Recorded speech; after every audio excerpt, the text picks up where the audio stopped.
요한복음 1장 19절에서 23절까지 보도록 하겠습니다.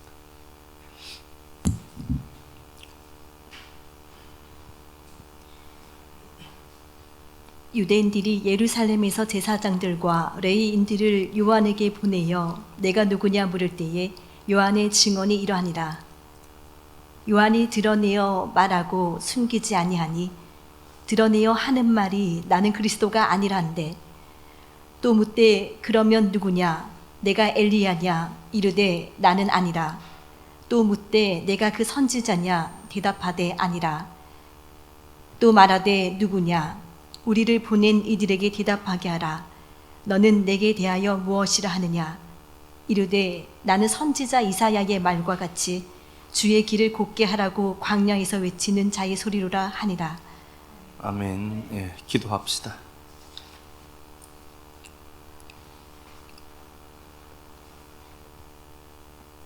하나님, 광야 한가운데 덩그러니 던져진 인생처럼 씨 뿌리지 못하고 건조하며 짐승이 울부짖는 광야처럼 보였지만 아굴 골짜기를 소망의 문으로 바꿔내신 하나님이 이 광야에 함께 서 계셔서 감사합니다. 룻을 만나기 위해 타작마당으로 내려온 보아스처럼 우리를 만나기 위해 왕궁을 버리고 낮은 종의 모습으로 찾아오신 사랑 감사합니다. 다시 베들레헴에 올라온 나오미의 고백을 봅니다. 사람들이 손가락질 속에 전능하신 하나님이 나와 함께 하심을 붙들었을 때 믿음 그대로 가진 것 없는 두 과부를 회복시키신 하나님의 역사 봅니다. 지금 또 질병 때문에 아프고 물질 때문에 힘들고 관계 때문에 어려운 식구들 있습니다. 황량한 황무지 가운데서도 당신의 사랑이 소망이 되고 위로가 돼서 다시 그 길 걸어가는 은혜 있게 하시고, 힘들고 지친 삶 속에서 전능자를 붙들고 일어설 때 그들의 삶에 예비된 보아스가 룻기 2장에 활짝 열리게 하옵소서. 그리스도 대신 예수님 이름으로 기도드립니다. 아멘. 예, 너는 누구냐? 라는 말씀의 제목으로 말씀 나누도록 하겠습니다.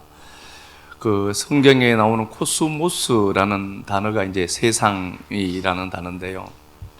코스모스가 이제 세상인데, 단어는 코미조라는 단어에서 온 겁니다.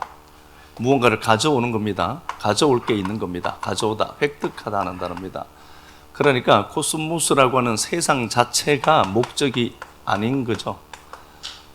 우리가 본 것처럼 보여지고 나타나진 이 세계는 본질 세계를 비추는 게 목적입니다. 그래서 본질 세계가 있고, 제가 늘 말씀드렸지만 본질 세계가 있고 상대 세계가 있습니다. 일원화된 세계가 있고, 우리가 이제 상대 세계를 살아가는데 본질에서 이제 현상 세계가 이제 나타나는 거죠. 현상 세계입니다. 상대 세계는 현상 세계입니다. 그런데 우리가 살고 있는 이 지구라는 땅덩어리로만 놓고 보더라도 여기는 다양한 세계들이 있습니다. 개들이 사는 개들의 세상도 있고요.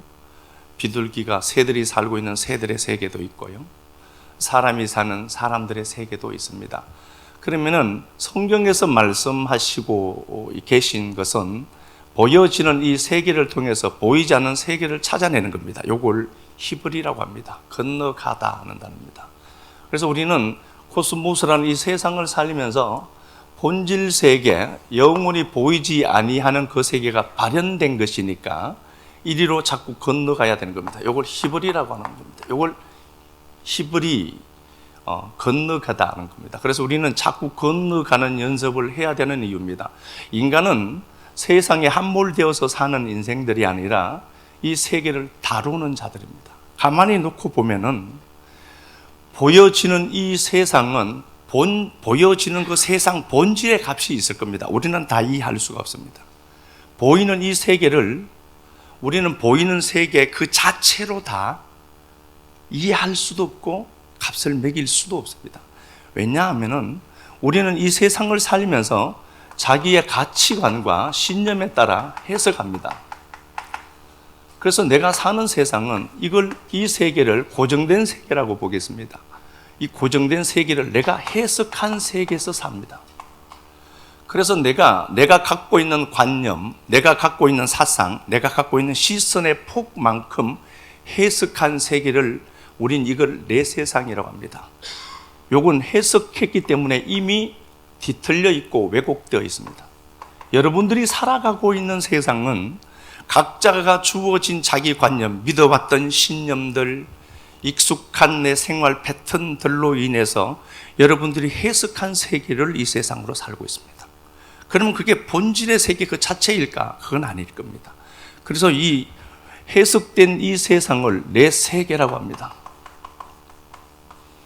이미 이건 왜곡되어 있고 이건 가공된 세계입니다. 가공되고 해석된 세계니까 편집된 세상입니다. 그래서 우리가 이걸 놓고 보면은 똑같은 세상을 한 공간을 디디고 살지만 다르게 반응하고 다르게 해석하는 가장 큰 이유는 제각기 자기 고유의 세상이 있기 때문에 그렇습니다. 이 세상은 해석해서 그런 거고 이 세상 자체의 목적은 성경에서 딱 분명히 제시하는 게 있습니다. 건너가는 겁니다. 보이지 않는 걸 찾아내고 보이지 않는 것을 알아냈으면 그리로 자꾸 건너가자라고 하는 겁니다. 이미 내가 살고 있는 내 세계는 왜곡될 대로 왜곡되어 있습니다. 그런데 우리는 다 이해할 수 없습니다. 왜냐?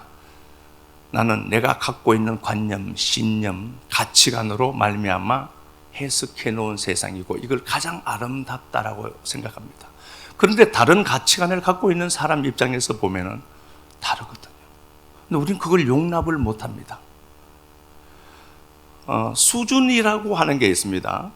기독교의 역사가 종속된, 지금으로부터 영원 속에 종속되어 있는데 계속해서 펼쳐지면서 수많은 사람들이 피를 흘렸습니다. 기독교는 저절로 유지되지 않았습니다. 그 세계를, 이 본질 세계를 찾아낸 자들이 외쳤고 그들이 자기 생명의 가치를 불쏘시개 정도로 버렸고 자기 가산과 자기 생명과 자기의 모든 것들을 포기하면서까지 지켜내었던 것은 그들은 참 세계를 제대로 알아먹었기 때문에 가능한 겁니다. 여러분들이 이 세계는 제각기 해석됐는데 이 세계를 하나로 인간들은 묶습니다. 묶어서 이렇게 이야기합니다. 사회적인 통념이 있습니다. 세상 모든 사람들이 숭배하는 이념과 체계를 만들고 이걸 숭배하면서 살자는 겁니다. 가장 크게 도덕률입니다. 도덕을 지키지 말라는 말은 아닙니다. 이념 덩어리로 만들어두고 이것 잘하면 좋은 사람이다 하자라고 모든 인간들이 숭배하는 가드라인을 만들어 두었습니다. 이것 정도를 우리는 이 세계에서 인간들이 합의해둔 이 세계 속에서 살면서 야 이게 진짜지 라고 하는데 이 모든 가치 체계를 일소에 붙이고 모든 것들을 다 없애버리고 쓰레기통에 집어넣고 아니지 그게 이 세계에서 깨어나서 본질 세계를 봐야 한다를 외치는 자들이 있습니다. 예수쟁이들입니다. 그래서 여러분들은 필요한 겁니다. 교회에 적당히 다니시면 안 되는 이유가 그겁니다. 그래서 예수쟁이들이 저렇게 산다는 말 적어도 듣지 않도록 살아야 되는 겁니다. 해석된 세계를 제각기 갖고 살아갑니다. 그래서 어떤 사람에게는 예수가 전혀 가치가 없습니다. 세상에서는 이미 합의해둔 이념 덩어리들이 있습니다. 예수쟁이들이 여기에 종속되어서 옹졸한 이 세계 가치 체계에 묻혀서 이걸 선악 구조로 가져가서 지키고 몸부림치고 이걸로 정죄하고 비판하고 판단합니다. 그러지 않았으면 좋겠습니다. 이 세계에서 저 세계로 넘어가는 과정에 있는 땅이다. 그래서 이 코스모스를 생존의 세상으로 생각하는 자들이 있습니다. 생존만을 위한 땅으로 보는 겁니다. 그래서 그들은 자기의 이익을 실현하기 위해서 투쟁하고 나를 위해서, 나의 확장을 위해서 애쓰고 힘쓰고 있는 세상, 생존 세상입니다. 그런데 코스모스라는 이 세계에서 더 나은 욕망을 추구하는 사람들이 한 부류 있습니다. 생존만이 아니라 영원한 생명을 원하는 자들이 있습니다.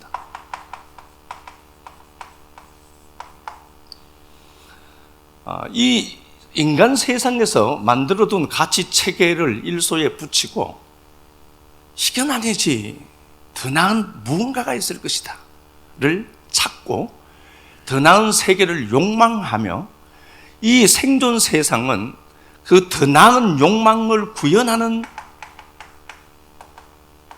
세상으로 이해하는 한 부류가 있습니다. 이걸 크리스찬이라고 합니다. 예수쟁이들이 제각기 해석해서 이미 해석할 대로 오염되고 부패되고 왜곡된 이 세계를 보고 이게 진짜지라고 하는데, 여기에 전혀 어울리지 않는 한 부류가 있습니다. 그거 아니야, 그거 아니야. 오늘 본문을 보면 세례 요한이 나옵니다.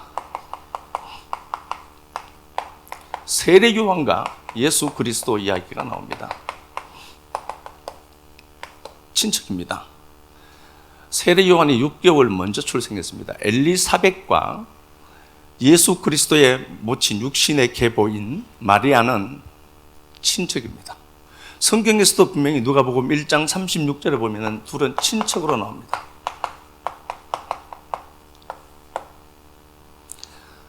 세례 요한, 예수 그리스도의 어머니 마리아가 예수 그리스도를 잉태했을 때에 성령으로 잉태한 겁니다. 신비죠. 이게 믿어지니까 이상한 겁니다. 우리가 이상한 게 맞아요. 이게 믿어지다니. 그거 남자 여자 없이 된다고 예측. 그런데 자웅동체들이 실제로도 있어요. 예수 그리스도의 어머니 마리아가 세례 요한의 어머니 엘리사벳을 찾아가죠. 그랬다라고 하는 것은 이들은 대충 친척이 아니라 아주 가깝고 친밀한 사이였습니다. 문제가 있을 때 찾아가는 사람은 대충 친하면 찾아가지 않습니다. 내 속내를 털어놓을 정도면은 굉장히 친밀한 사이구나를 알 수 있습니다.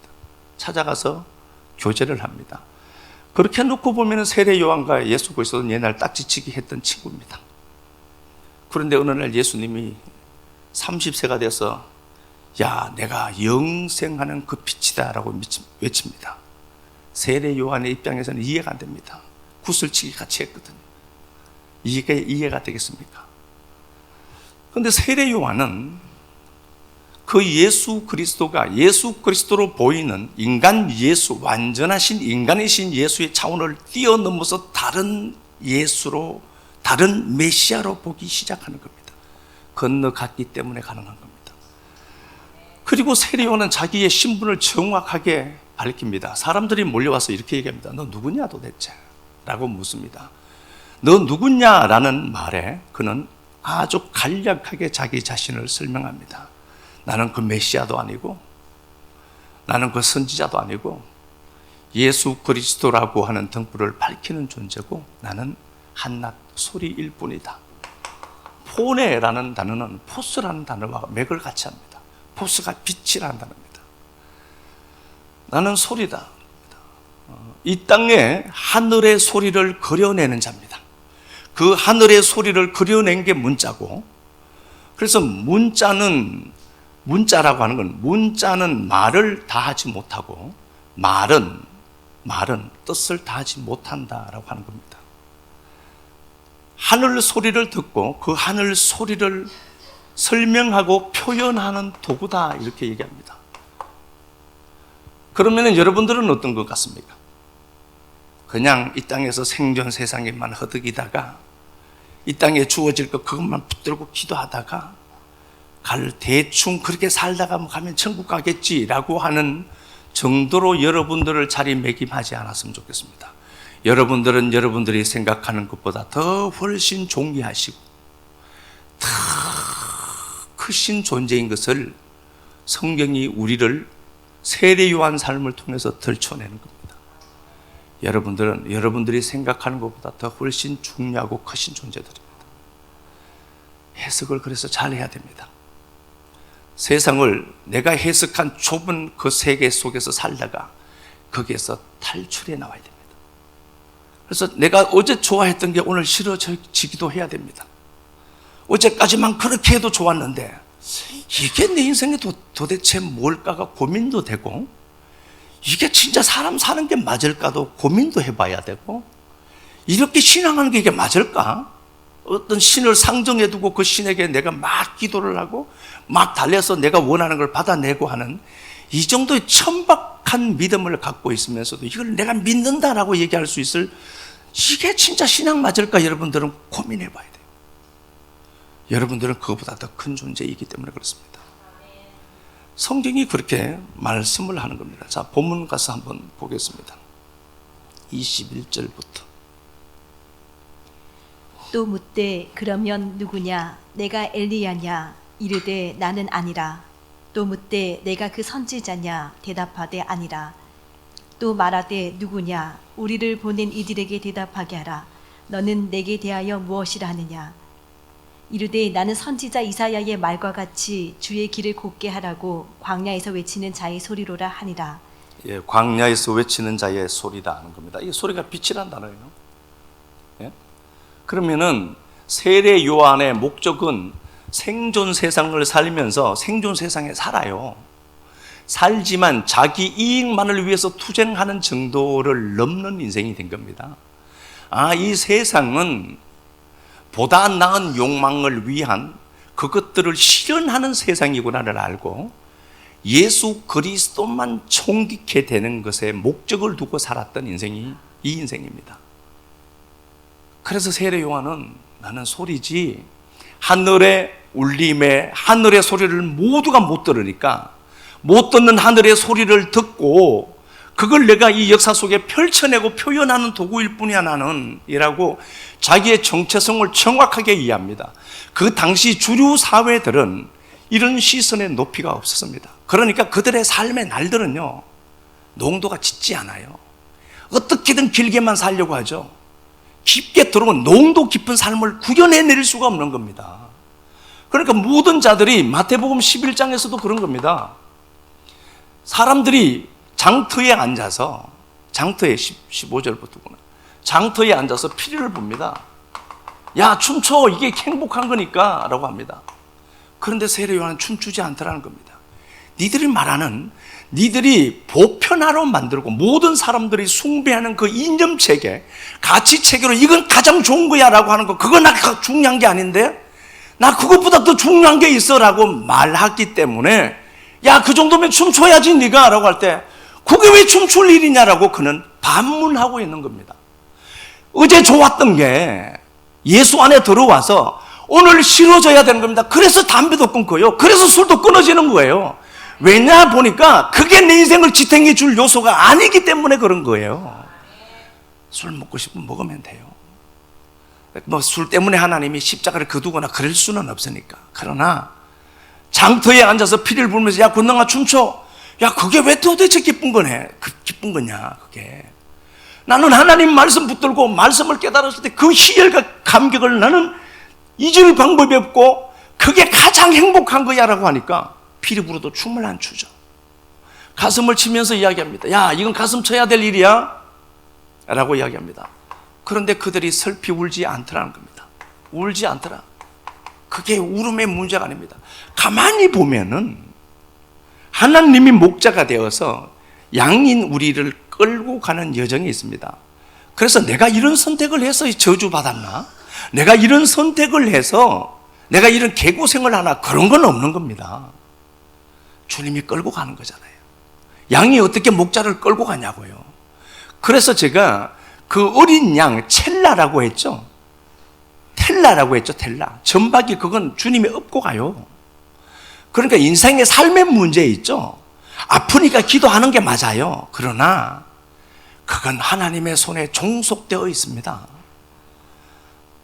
아프고 힘들면 우시고 기도하고 내 마음 토해내고 하세요.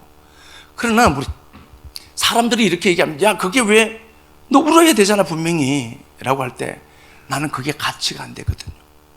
그걸 왜 울어? 라고 하는 겁니다. 사람들이 어떻게 접근하는가 보니까 귀신 들렸대요. 이해를 못하는 겁니다. 하루살이는 내일을 이해를 못해요. 매미는 내년을 이해를 못합니다. 인간은 영생을 이해할 수가 없습니다. 그런데 여러분들이 그 영생을 감지했다는 것은 자다가 희뜩 TV 질 일입니다. 여러분들이 그 영생을 내가 영생을 보도 듣도 못한 그 영생이 믿어지네. 자다가 꿇어 앉아서 기도해야 된다니까. 성도는 모두가 숭배하는 이념 가치가 있죠. 이 가치를 마태복음에서 뛰어넘는다 이렇게 이야기합니다. 그리고 마태복음 11장에서 그걸 이해하지 못하는 옹졸한 인간들은 그 크리스찬들을 보고 귀신 들렸대요. 그래서 우리가 타자가 욕을 하거나 그럴 때 그 욕을 그냥 무시하고 가면 돼요. 욕은 먹는다, 욕 먹었다라고 얘기하죠. 네가 안 먹으면 돼요. 쟤들이 내게 욕을 던지죠. 그럼 욕을 왜 받아 처먹냐고요. 욕을 먹지 말고 그냥 네가 갖고 있어라 그냥 생각하고 무심한 듯 지나가는 거거든요. 크리스찬들이요, 장터에 앉아서 야 피리 불면서 춤춰, 너 이거 행복한 거 하잖아, 우리랑 같이 춤추자라고 하는데 그게 지옥의 춤처럼 보이기 시작하거든요, 예수쟁이들은. 그래서 여러분들이 모든 것들과 타협지 않고 오늘 이 자리에 예배 자리로 올라온 겁니다. 이게 만만한 길이 아닙니다. 예배 한번 올라오는 게요, 이거 진짜 힘든 길입니다. 원수는 가만히 있지 않거든요. 본문 가서 우리 로마서 가서 한번 봅시다. 16장.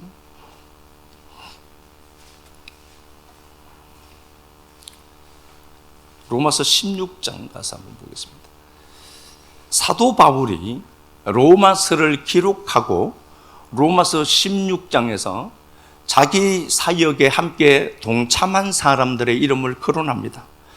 제가 이전에 몇 번을 말씀드렸는데 저는 일부러 16장을 몇 번 읽었습니다. 이 사람들이 존중이 여김 받아야 되기 때문에 그렇습니다. 15장까지 읽고 16장은 별로 안 읽어요. 그러지 말고 이 사람들 한 사람이 한 사람이 주의 일에 투입되는데 만만하지 않았겠죠. 그럼에도 불구하고 선뜻 자기 시간과 물질을 주의 사역을 위해 허비한 자들이니까 소중하게 여기고 저는 몇 번을 읽었습니다. 여기 보면은 보베가 나오고 브리스길라 아굴라가 나오고 에베네도가 나오고 안드로니가 나오고 암블리아가 나오고 수많은 사람들이 이렇게 나옵니다. 이 사람들이 없으면은 사도 바울은 목회 사역 못했습니다. 그래서 이게 한 팀이거든요.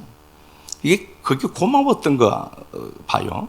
그래서 그가 16장 말미에 그렇게 이야기합니다. 25절 보면은 나의 복음과 이렇게 되어 있습니다. 그 복음이 자기 복음이 된 겁니다. 나의 복음과. 그러니까 바울이 없으면은 복음이 없어요. 사도 바울이 없으면 여러분 로마서라고 하는 중요한 율법에서 건진받는 이 세계를 볼 방법이 없습니다. 사도 바울의 복음이 된 거예요. 그 예수 그리스도의 복음이 사도 바울의 복음이 된 겁니다. 예수 그리스도가 보이지 않죠. 실체지만 그 예수 그리스도가 사도 바울을 통하여서 바울의 복음으로 나타나는 겁니다. 바울이 오늘 본문 요한복음 1장에서 보면은 세례 요한이 나는 소리다라고 했죠. 사도 바울이 자기 복음이에요. 자기 소리로 가져간 겁니다.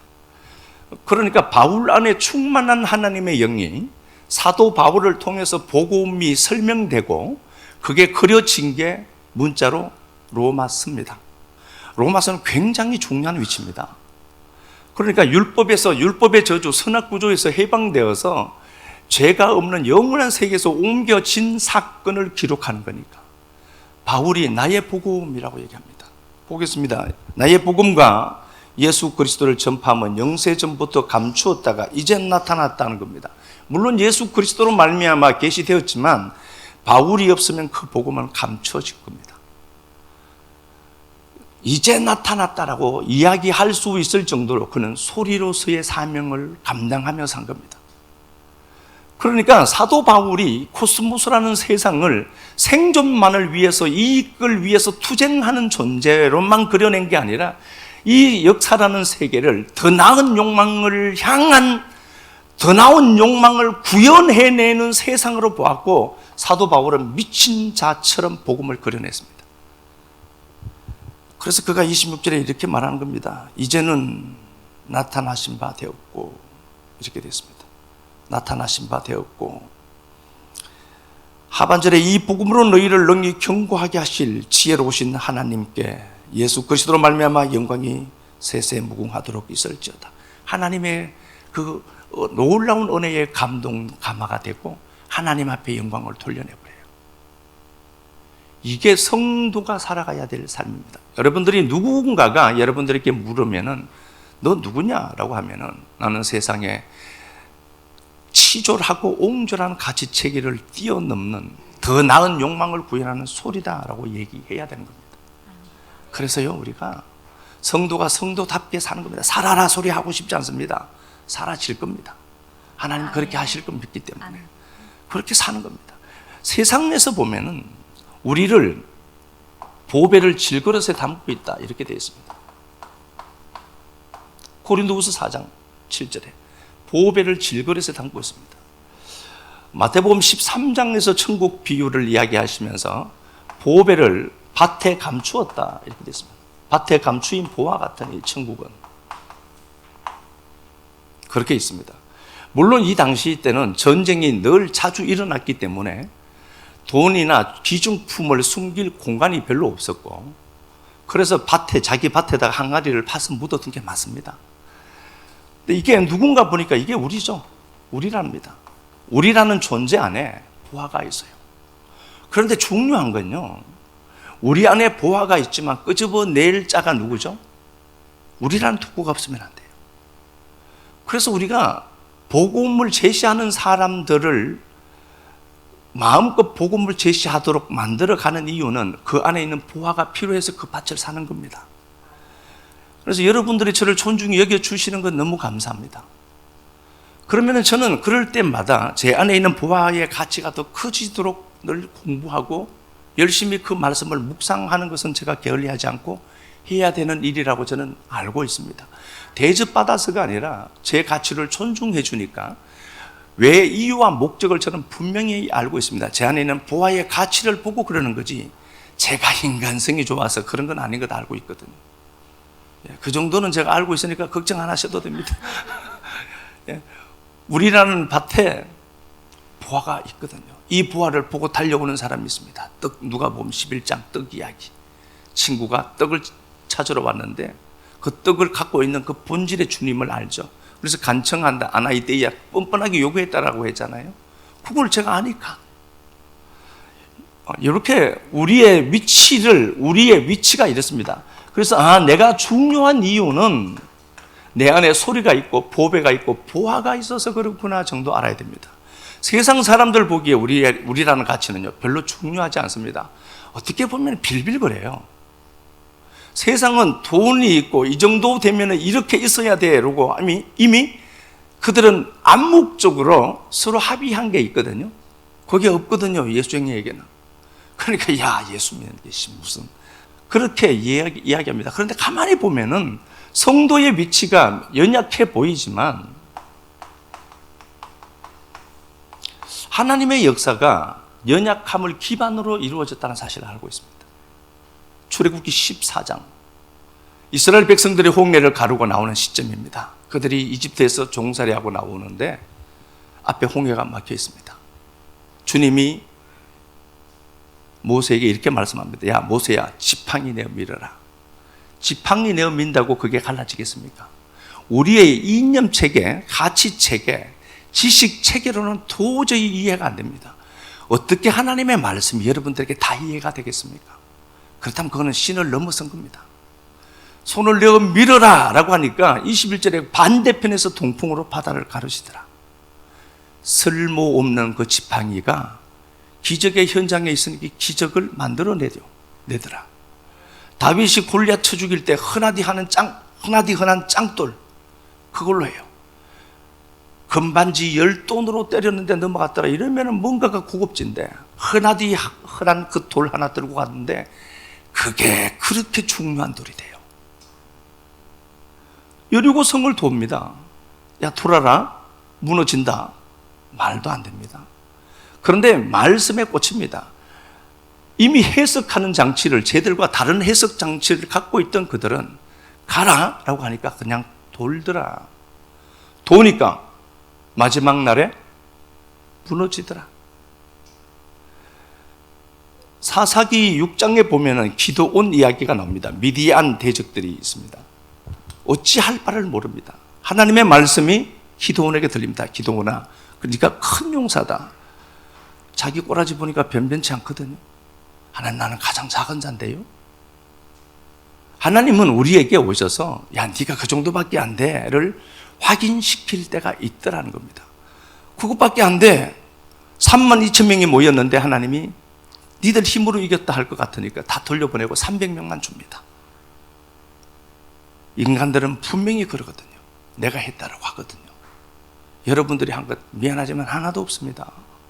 하나님이 한 겁니다. 나를 통해서 했으니까 얼마나 감사한 겁니까?